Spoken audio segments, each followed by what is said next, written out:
எல்லாருக்குமே வணக்கம். ஹோமியோபதியில first consultation ஏன் அவ்வளோ முக்கியம் அப்படின்னு கேட்டீங்கன்னா, இந்த இடத்துல டாக்டரும் சரி, அவங்கள மீட் பண்ண வர போற பேஷண்ட்டும் சரி, கம்ப்ளீட்டா ஒரு காமன் என்விரான்மெண்ட்ல ரொம்ப பீஸ்ஃபுல்லா உட்காந்து பேசுறதுக்கு ஆரம்பிப்போம். இந்த கான்வர்சேஷன் ஸ்டார்ட் பண்ணும்போது ரொம்ப யதார்த்தமா ஒரு சாதாரண கான்வர்சேஷன் மாதிரி தான் ஸ்டார்ட் ஆகும்.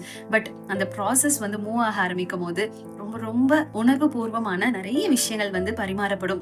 இந்த இடத்துல அவங்களோட எமோஷன்ஸ், ஃபீலிங்ஸ் எல்லாமே ஷேர் பண்றதுக்கு ஆரம்பிப்பாங்க.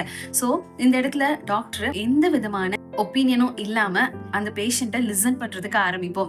அந்த ப்ராசஸ் கம்ப்ளீட்டா முடியும் போது பேஷண்ட் தன்னுடைய இயல்பான மனநிலைக்கு திரும்புறதுக்கு ஆரம்பிப்பாங்க.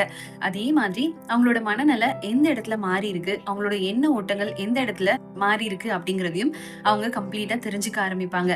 அதே மாதிரி அந்த பேஷண்ட் தன்னுடைய அவேர்னஸ் ஸ்டேட்டுக்கு கண்டிப்பா வர ஆரம்பிச்சிருவாங்க.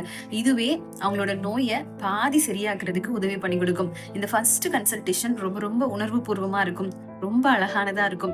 இந்த ஃபர்ஸ்ட் கன்சல்டேஷனை சரியான முறையில கடந்து வந்துட்டோம் அப்படின்னா அந்த என்டையர் ஜேர்னி இருக்குல்ல, அவங்களோட டிசீஸை சரி பண்றதுக்கான அந்த என்டையர் ஜேர்னியே ரொம்ப பியூட்டிஃபுல்லா இருக்கும்.